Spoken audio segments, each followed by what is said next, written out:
50 tokoh masyarakat termasuk aktivis anti korupsi menyurati para ketua umum partai politik mendorong digulirkannya hak angket.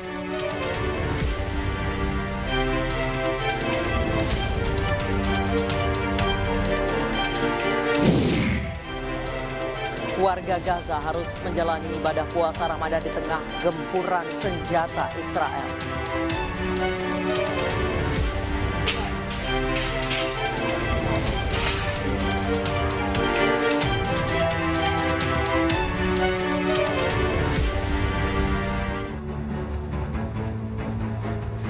Halo, selamat malam pemirsa, selamat datang di iNewsroom bersama saya Anisha Dasuki. Kami akan membahas berita utama secara mendalam, komprehensif dan tentunya eksklusif. Sebagai pembuka iNewsroom hari ini kami memiliki informasi rapat pleno perolehan suara Presiden dan DPR tingkat Provinsi Maluku Utara berlangsung ricuh. Salah satu saksi partai politik yang protes bahkan membanting meja hingga akhirnya dikeluarkan dari ruang pleno.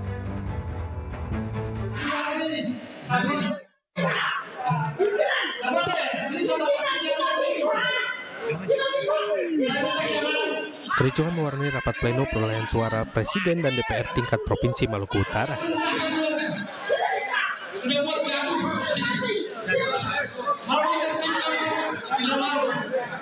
Para saksi partai politik cekcok hingga nyaris adu jotos dengan tim keamanan KPU. Salah satu saksi yang protes bahkan membanting meja hingga akhirnya dikeluarkan dari ruang pleno. Kericuhan terjadi imbas aduan saksi Partai Golkar atas dugaan kecurangan perolehan suara antara D hasil kecamatan dan D hasil DPRD Kabupaten maupun C hasil DPR Partai Golkar di 9 TPS, termasuk TPS khusus di Pulau Obi, Kabupaten Halmahera Selatan. Tak hanya saksi Partai Golkar, sejumlah saksi partai lainnya turut meminta KPU melakukan penghitungan ulang di tingkat kecamatan karena jumlah suara tidak sesuai dengan perolehan data formulir C1 yang dikantongi mereka. Kemudian ditemukan di 6 desa itu ada suara Partai Golkar dan suara caleg dari Partai Golkar untuk level DPR RI itu kembali dengan jumlah yang sama itu di 798. Kericuhan reda ketika Bawaslu Maluku Utara merekomendasikan KPU melakukan penghitungan ulang di tingkat kecamatan di seluruh TPS yang ada di Pulau Obi, namun KPU mengaku tidak bisa melaksanakan rekomendasi Bawaslu. Kita lihat alokasi waktu yang dilakukan oleh PPK saja dengan pekerjaan yang sama itu menggunakan alokasi waktunya kurang lebih 17 hari itu mereka rasa tidak cukup, maka diperpanjang lagi kan. Atas insiden kericuhan yang sempat terjadi, KPU kemudian menskorsing pleno dan akan kembali dilakukan Senin besok. Dari Ternate, Maluku Utara, Ismail Sangaji, iNews melaporkan. Pemirsa, anak dan menantu Presiden Joko Widodo Kaisang Pangarep dan Erina Gudono digadang-gadang masuk bursa calon kepala daerah. Meski belum memenuhi syarat minimal usia, nama Kaisang masuk dalam bursa Pilkada Solo, sementara istrinya Erina Gudono masuk bursa Pilkada Sleman.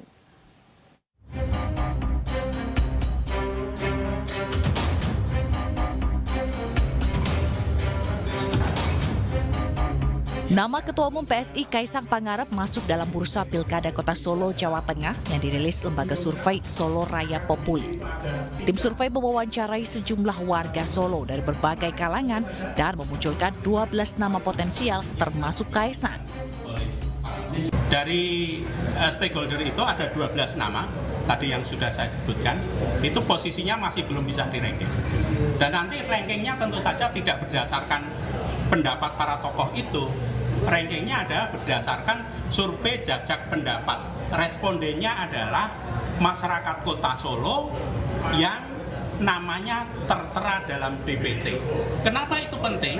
Karena survei yang baik itu harus memiliki kerangka sampling yang jelas.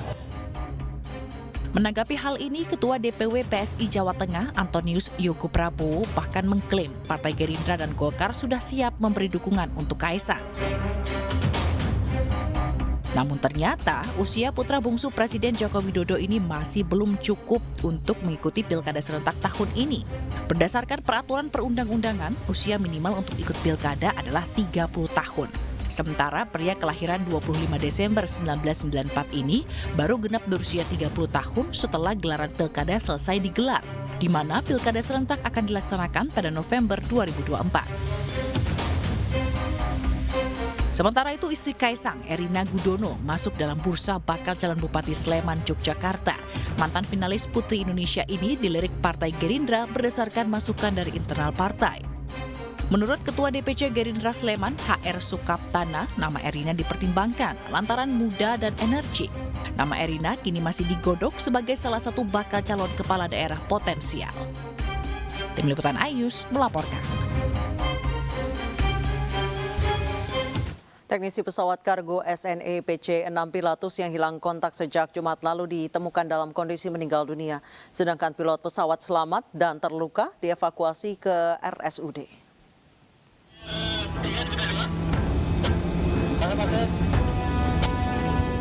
Proses evakuasi 2 orang kru pesawat kargo SNE PC-6 Pilatus Smart Air yang sebelumnya dinyatakan hilang kontak di area Biuang, Krayan, Nunukan, Kalimantan Utara akhirnya berhasil dilakukan tim SAR.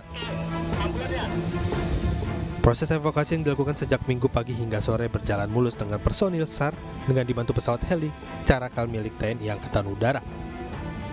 Namun pada ditemukan salah seorang kru pesawat yakni teknisi bernama Denny telah meninggal dunia.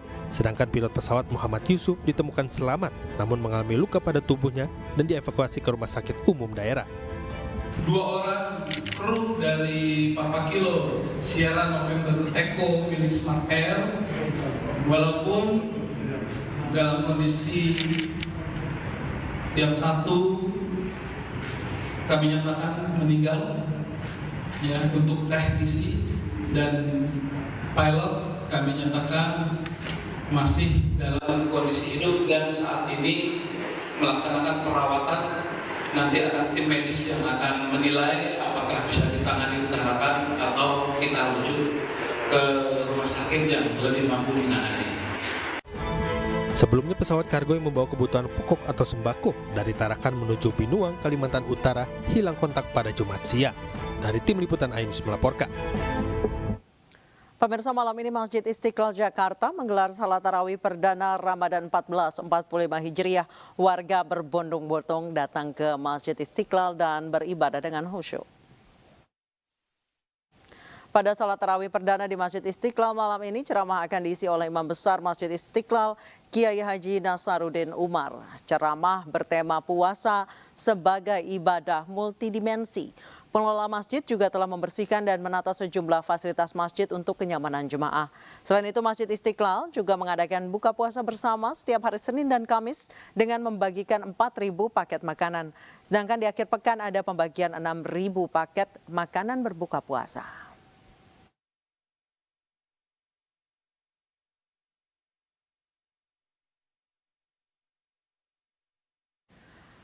Pemirsa, 50 tokoh masyarakat termasuk aktivis anti korupsi menyurati para ketua umum partai politik mendorong digulirkannya hak angket. Informasi selengkapnya akan kami hadirkan secara komprehensif usaha jeda berikut, tetap di iNewsroom.